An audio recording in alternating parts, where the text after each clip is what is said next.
So yun know, for today's video is SM City Davao update ko kayo dito sa loob. Kumusta na nga ba ang SM November 8 no, Saturday. Tinaho natin kung ano nga ba ang changes no ng kanilang atrium malls no, yung mga design, yung kanilang mga Christmas decorations presentation no. Kung paastigan na ba sila ngayon. So dito sa ano na to, area sa may annex no, SM City Ecoland Annex area kung saan matatagpuan yung mga cyber zone. So ito pa lang yung nakita natin ano, mga decoration, Christmas decoration dito sa area na to.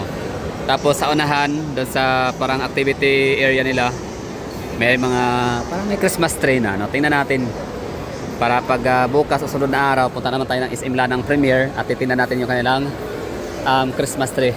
Kung sino nga ba ang mas malaking budget, mas pinagandang Christmas tree sa SM ba ng Ecoland or sa SM ng Lanang. Ayan, may nakalagay SM Happy Holidays 2024. Okay, so Christmas feels na rito no, kahit first week pa lang ng November.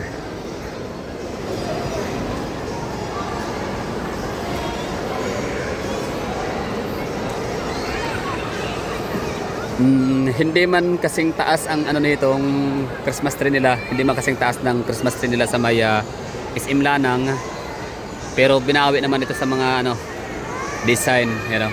Santa's Toy Wonder, meron din mga Christmas trees na mga maliliit.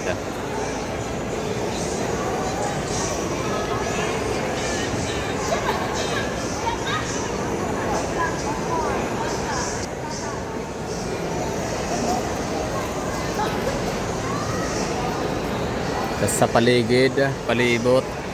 So meron lang mga nakasabit na mga palamuti or ano, Christmas lights sa gilid. Kita niyo yan.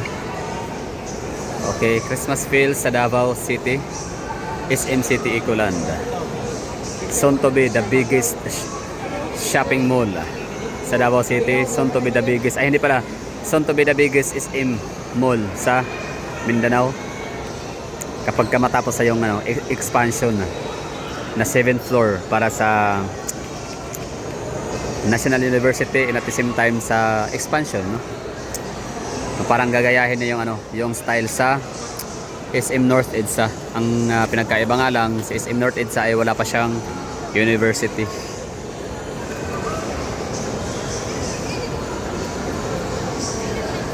Alright, yun. At punta pa tayo sa ibang dimension, ibang portion. Kasi itong pinasukan natin dito ay annex pa lang to. O yung mga escalator nila no, meron talagang nakalagay na mga Christmas balls.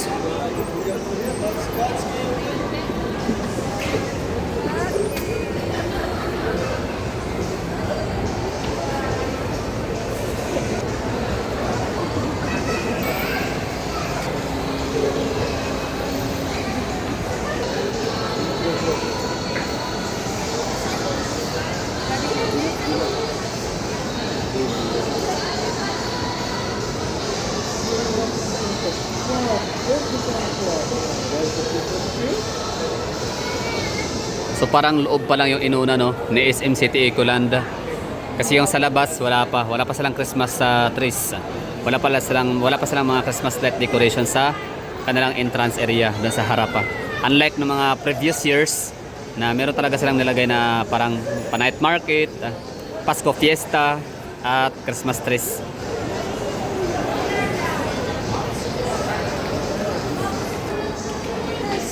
So dito sa hallway,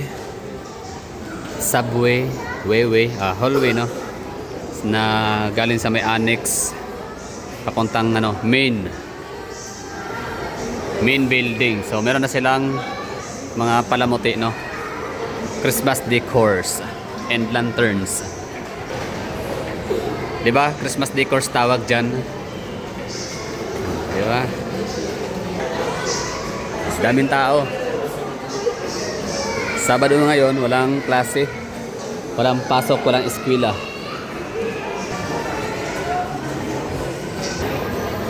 So dito na tayo sa gitna no ng SM main.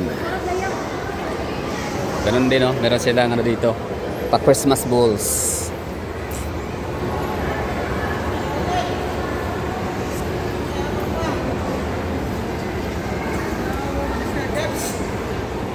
Ayan, mga mga Christmas lights.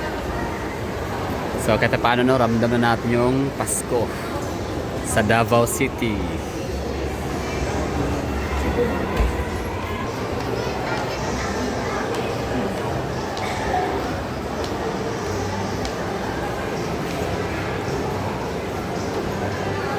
And yung kanilang grocery store or supermarket area. Meron na silang mga nakasabit din ng mga Christmas decors.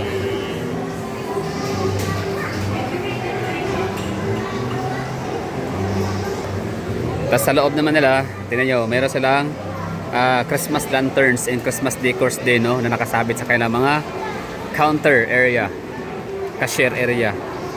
Nice one. So dito na tayo sa area, pinaka center no, or pinaka bungad nitong SM Ecoland entrance area. So ito dapat yung lugar kung saan nakatayo yung mga bilin, Christmas bilin and mga Christmas trees no. So as of now wala pa. Maaga pa kasi no. Ano pa lang, November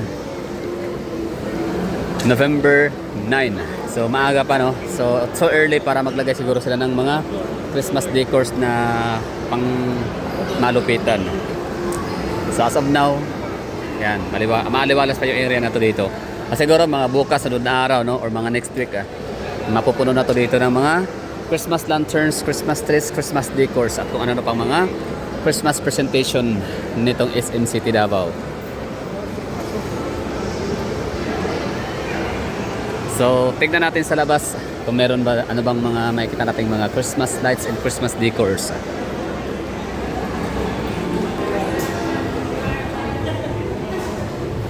Okay. Nice one. So ang ganda na kanilang nilagay dito na Christmas decors sa kanilang entrance area. Pinaka main entrance sa main building ng SM City Davao. Yan yung tinutukoy ko nakalagay, Happy Holidays. Diba? Ayos no? Talagang ramdam mo na talaga yung Christmas fiesta dito sa area. So ito yung tinutukoy ko na lanterns, yung mga ganyan ng mga kumikinang no? Yung talagang kumikinang siya kapag matatamaan siya ng ilaw.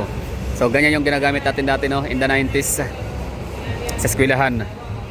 Kumbaga parang required ang mga estudyante na magbitbit ng mga lantern, Christmas lanterns. Tapos yung mga Christmas lanterns na yun, naalala ko dati parang merong tagli 5 piso, 10 piso and 15, 20. Pinakamahal 25. Pero 10 piso meron pangit kasi nung 5 pesos, maliit lang. So yan ang ganda ng ng kanyang hitsura. Lakas pa ka very nostalgic. Wait lang, ito yung tinutukoy ko Yan Lapitan natin. Yan, di ba? Lakas pa ka maka nostalgia. Chills me to the bone. Di ba? Yung ganyang mga kulay, di ba? Na kumikinang siya, tama ng ilaw. So okay na tayo dito. Na-miss lang natin. Wala na kasing ganyan ngayon sa mga bata.